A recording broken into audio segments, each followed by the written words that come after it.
Mientras Francisco Antonio de Sela, conductor de la primera sublevación en Tacna en 1811, seguía preso en una celda en la calle Pescadería, a un costado del Palacio Virreinal, en 1813, una segunda expedición del ejército argentino de la Junta de Buenos Aires, esta vez comandada por el general Manuel Belgrano, regresaba al Alto Perú, buscando hostigar al victorioso ejército real comandado por el maestre de campo José Manuel de Goyeneche.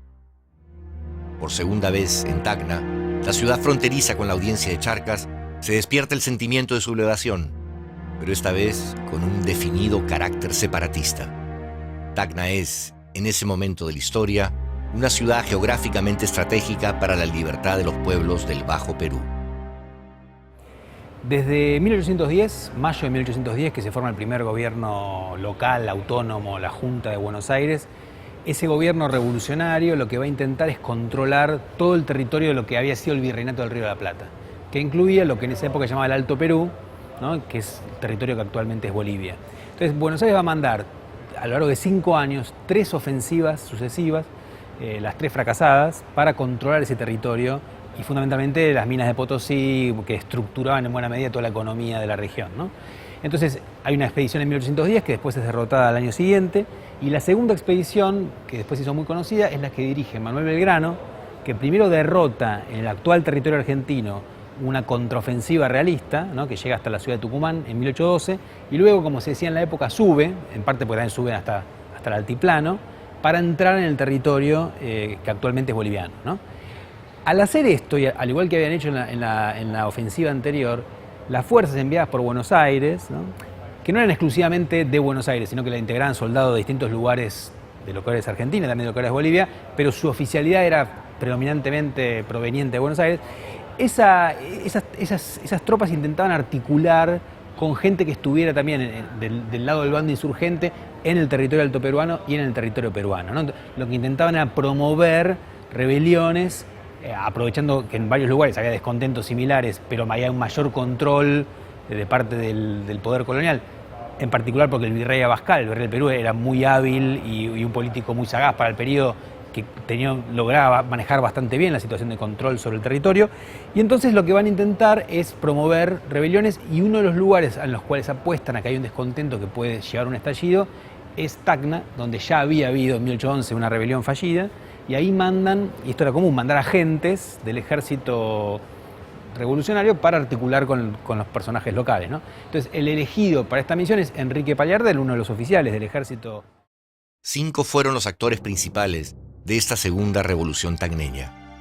Uno de ellos fue Manuel Calderón de la Barca, hijo de Faustino Calderón de la Barca, empleado de la Real Hacienda, oficial real tesorero de las Cajas Reales de Arica. Fue Manuel nacido en 1754 y se casó en Tacna con María Toribia Ara y Robles, hija de Toribio Ara, cacique tacneño que acompañara a Sela en la sublevación de 1811.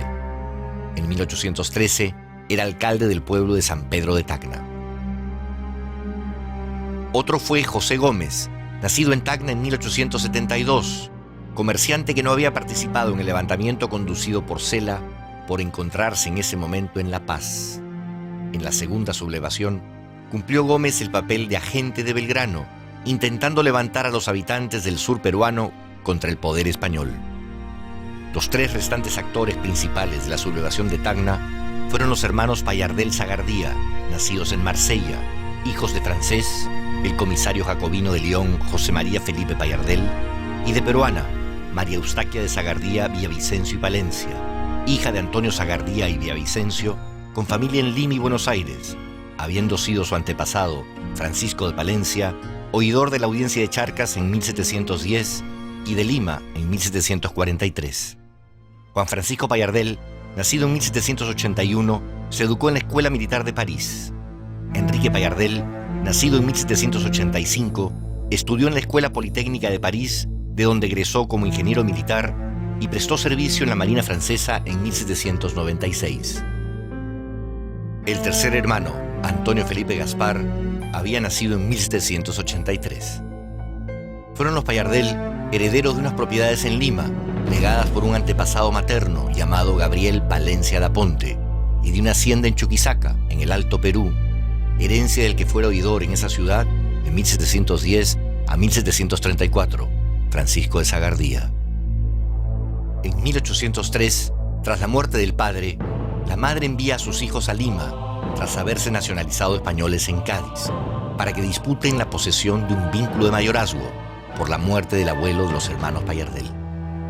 Durante esos años, los hermanos se incorporan a las milicias virreinales del batallón de patricios del regimiento Concordia en Moquegua. Enrique, en septiembre de 1706, lo hace en la compañía comandada por el moqueguano Tiburcio Mendoza y Caballero. En octubre del mismo año, los hermanos Juan Francisco y Antonio Felipe Gaspar se incorporan a la compañía comandada por Francisco Moreira y Matute. En 1807, Enrique reside en el Cusco, ejerciendo de ingeniero, maestro de matemáticas y agrimensor. Se establece por un tiempo en Anta y se casa ahí con Melchora Carrillo y Allende, con quien tiene un hijo llamado Antonio Payardel y Carrillo. Entre 1810 y 1813, los tres hermanos Payardel se convierten a la causa independentista. Hacia principios de 1813, se organiza la segunda expedición del ejército argentino al Alto Perú, bajo el mando del general Belgrano, con el propósito de levantar a las ciudades del sur del virreinato peruano.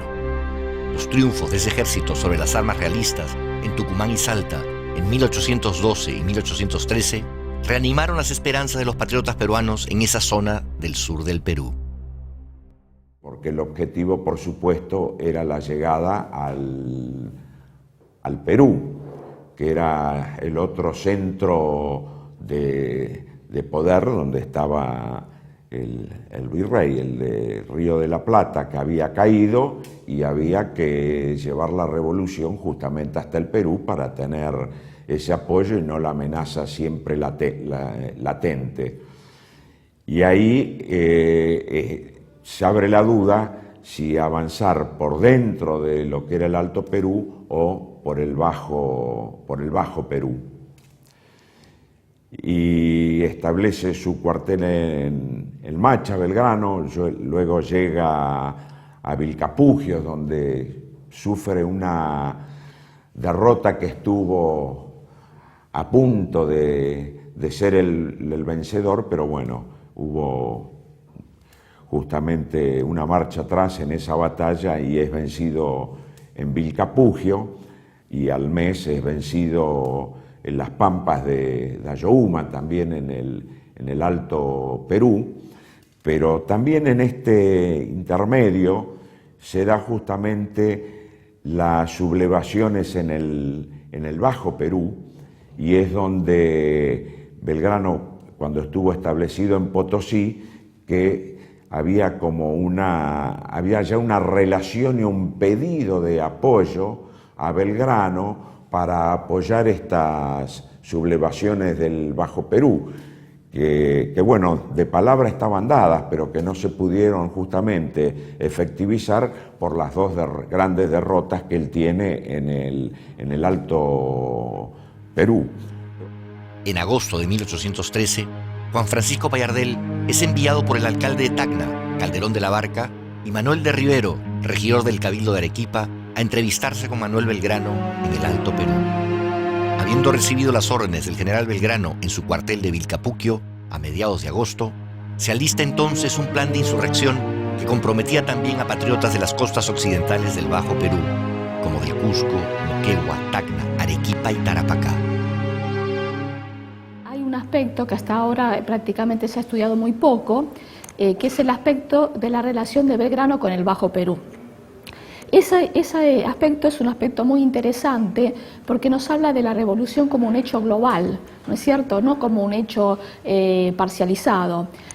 Posteriormente las historias nacionales también llevaron un poco a estudiar de manera parcializada la gesta revolucionaria, pero en realidad la gesta emancipadora es una gesta única, ¿no es cierto?, en la cual tanto los patriotas que venían de Buenos Aires, ¿no es cierto?, los ejércitos de Buenos Aires, y junto con los patriotas que estaban en el Alto Perú, que estaban luchando, digamos, en defensa de su territorio, junto con los bajo peruanos, trataron de actuar de manera conjunta. En este caso, Belgrano, como era el general en jefe del ejército, delegó de manera expresa en Payardel la revolución, digamos, el hacer una revolución en Tacna, Esta revolución en parte fracasó debido a la importancia de las tropas realistas. En Tacna, el hermano menor, Enrique Payardel, conjuntamente con el primer alcalde, don Manuel Calderón de la Barca, el coronel Carlos García Rivero, el comandante José Gómez y Julián de Peñaranda, diseñan el plan de insurrección. Esta vez, el movimiento ya se considera plenamente separatista y emancipador. Su grito de guerra ya no es por el rey, sino ¡viva la patria y la Junta Suprema de Buenos Aires! Al movimiento se unen vecinos de la cercana Moquegua, entre ellos José Egidio de Barrios, vecino y abogado de esa ciudad. En Arequipa, el regidor don Manuel Rivero, hermano del subdelegado de Tacna, es el principal promotor, habiendo sido nombrado por el general Belgrano comandante general de armas de las costas del Bajo Perú. Enrique parte a Arequipa, en donde acuerda con el capitán de milicias Manuel Rivero y Araníbar que tanto en Tacna como en Arequipa se haga el 28 de septiembre un pronunciamiento de adhesión a la causa patriota. De Arequipa se dirige a Puno, en donde se encontró con su hermano Juan Francisco, que regresaba con las órdenes Belgrano. Y allí regresaron a Tacna. Lamentablemente, alguien había sido testigo de la entrevista de Enrique Payardel con el capitán Rivero y dio aviso a las autoridades españolas. Coincidentemente, el hermano del capitán Rivero, Antonio de Rivero y Araníbar, el subdelegado de Tacna, sospechando que se precipitaba una revolución, decide abandonar Tacna y refugiarse en Arequipa, haciéndose reemplazar con el teniente coronel Francisco Suero. El día 3 de octubre se encuentran reunidos los conjurados, comandados por el alcalde Calderón de la Barca en la casa del párroco Juan José de la Fuente y Bustamante. Vengo con órdenes expresas del intendente de Tacna, señor Calderón. Ya sabemos que viene usted a reemplazar al subdelegado Rivero y Araníbar. Y los miembros de este honorable cabildo de Tacna le negamos autoridad para que pueda asumir dicho cargo. Solo una orden de la regencia puede hacerlo. Me importan muy poco las opiniones de un cabildo espurio y sin autoridad real. Ahora dígame, ¿dónde están los oficiales que complotan contra el rey? ¿A quién se refiere usted? A los hermanos Payardel. Usted lo sabe muy bien. Por favor, no juguemos con esto. Aquí nadie juega, coronel. El futuro no es materia de juego. Las consecuencias pueden ser muy graves para usted y para el cabildo si se adhiere a una causa de traición y deslealtad, le advierto. Me doy por advertido, coronel. Buenos días. Esa misma noche, los conjurados, en número aproximado de 500, conducidos por Enrique Payardel y José Gómez, y bajo instrucciones expresas del general Belgrano, asaltan el cuartel donde se encuentra la tropa del ejército español y toman prisionero a Suero y a los demás oficiales realistas. Algunos oficiales criollos, como el capitán Santiago Pastrana, se unen a la rebelión. A medianoche, la sublevación controla la ciudad. Los conjurados la recorren, dando vivas al movimiento. ¡Viva la patria! ¡Mueran los realistas! Llevan en manos, agitándolas, las banderas azules y blancas de la revolución. Payardel publica el bando que explica el acto de insurgencia y en él proclama que el pueblo de Tacna ha aclamado su libertad e independencia y que éstas jamás sean holladas por tiranos.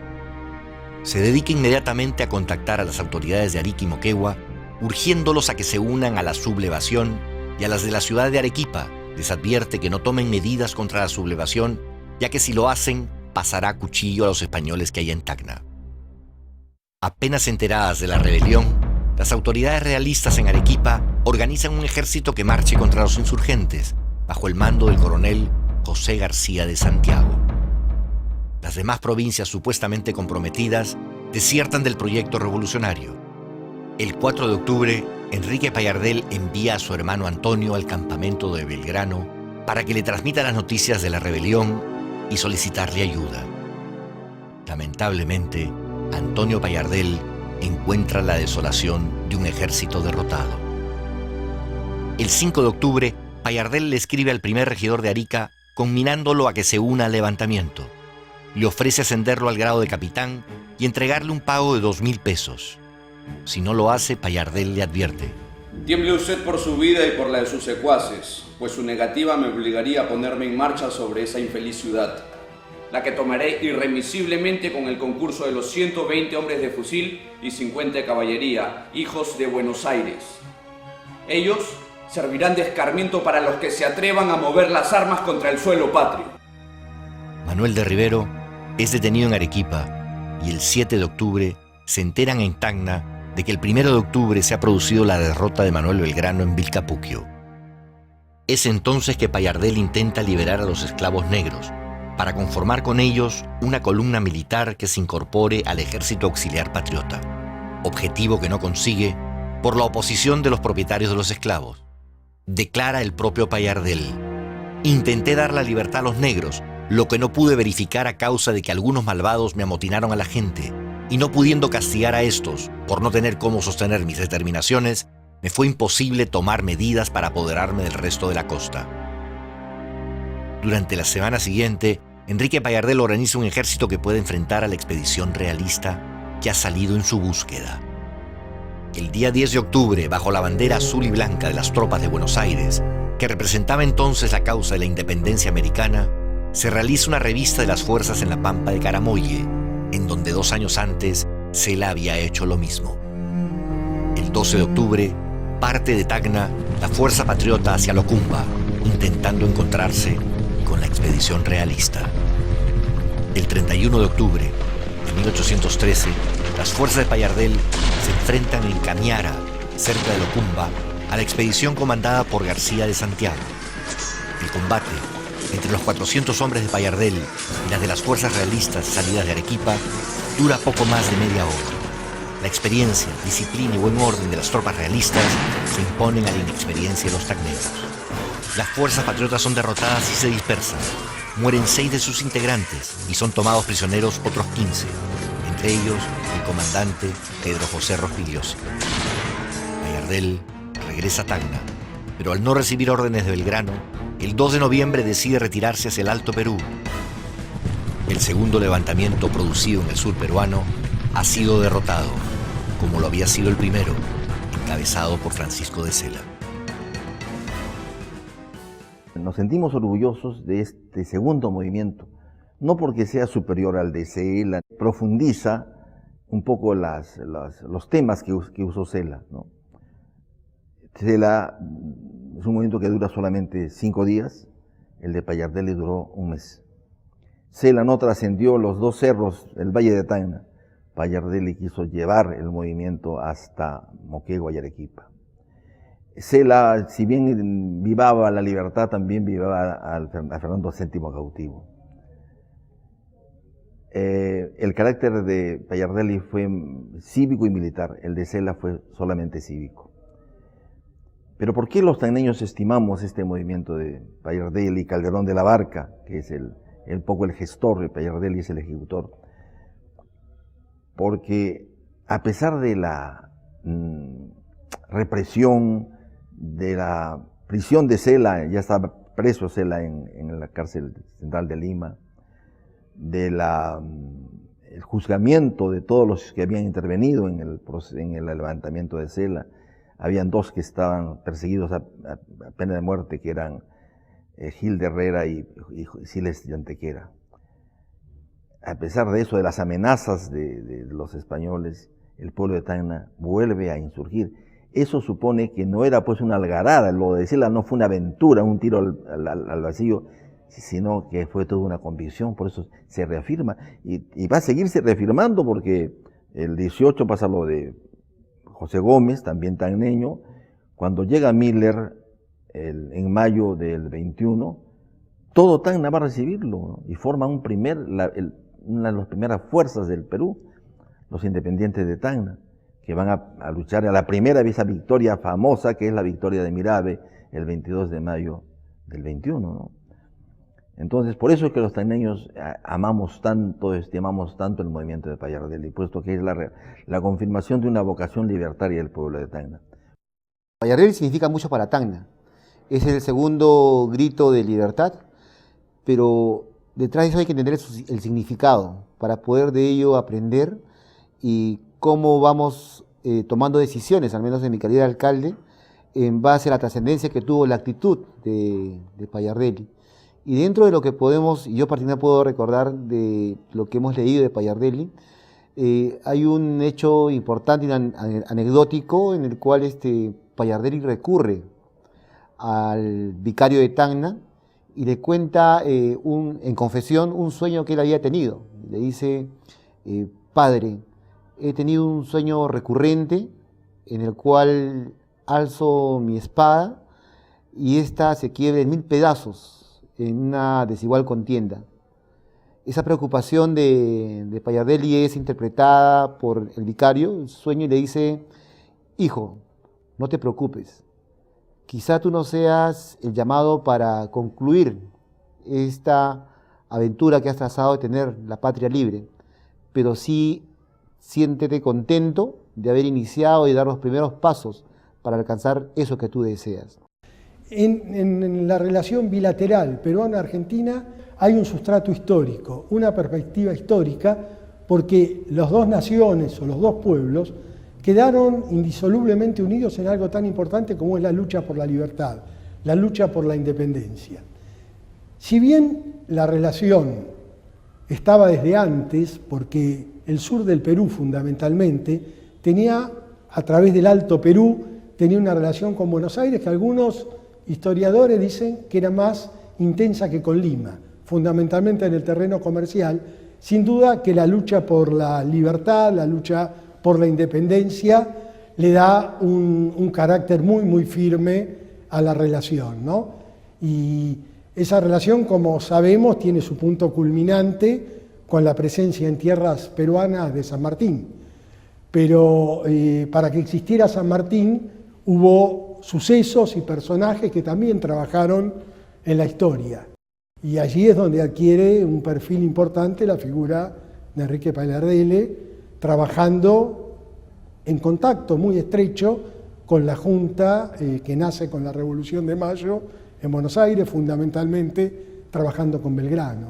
Luego de la derrota que sufren en Moquegua y en Arequipa, él regresa a Buenos Aires y primero hace una escala en Tucumán, donde San Martín establece el cuartel del Ejército del Norte, y allí trabaja como un hombre de mucha confianza de San Martín. Él organiza y construye prácticamente la ciudadela donde queda el Ejército del Norte, forma parte también del plan que tiene San Martín, diferente al de ir por el Alto Perú, que es cruzar la cordillera de los Andes. Situémonos en 1820, lo que significaba cruzar el coloso de los Andes, pero él forma parte del plan ese de que había que ir por Chile, consolidar o liberar a Chile y luego embarcarse hacia el Perú. Así que yo creo que tiene una participación crucial, una participación muy importante desde esos dos puntos de vista, de ser un hombre que actúa directamente ligado primero a Belgrano y a San Martín, y luego de ser uno de los precursores de la independencia peruana, demostrando que en Perú había un sentimiento independentista importante. En abril de 1814, los hermanos Payardel pasan a Buenos Aires. Ahí, Enrique Payardel dirige la Academia de Matemáticas fundada por Belgrano y organiza una escuela de aritmética para la instrucción de oficiales militares. Al poco tiempo, Payardel se incorpora al ejército del general Carlos María Alvear, que está sitiando al caudillo José Gervasio Artigas en Montevideo. Al ser tomada la ciudad, Payardel es nombrado comandante de su puerto. Alvear, entonces director supremo de las provincias del Río de la Plata, lo asciende a coronel comandante del fuerte de Buenos Aires, sede del gobierno, y lo incorpora a la Logia Lautaro, famosa congregación masónica a la que también pertenece José de San Martín. El 31 de marzo de 1815, Payardel es encargado de la Brigada de Ingenieros del Ejército. El 3 de abril de 1815, una sublevación encabezada por militares argentinos y respaldada por el Cabildo de Buenos Aires, que consideraban el gobierno de Alvear como tiránico y despótico, envía un destacamento a las órdenes de Juan José Viamonte para derrocarlo. Enrique Payardel, a cargo de la defensa de la fortaleza, lo rechaza con tiros de fusilería. Al percibir que será finalmente derrotado, Alvear renuncia y emigra.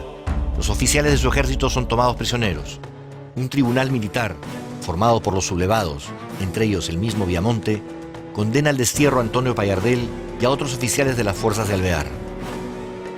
Por el contrario, como medida ejemplar de escarmiento, condena a muerte a Enrique Payardel, y el jefe del movimiento de la rebelión tacneña de 1813 es ejecutado el 2 de mayo de 1815. Así culmina la vida del que encabezara el segundo movimiento libertario de la ciudad de Tacna. Para entonces, el otro protagonista de la sublevación, Manuel Calderón de la Barca, ha sido apresado, enviado a Oruro a disposición del virrey Pezuela y desterrado. Después de 8 años regresa a Tacna, pero es nuevamente encarcelado y enviado a Lima.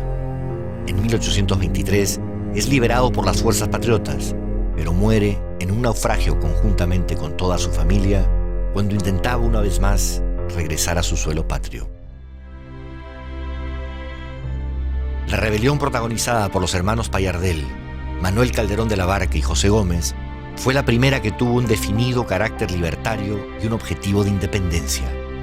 Fue el primero que, más allá de propugnar por un mejor gobierno, se unió al concepto brotado en Buenos Aires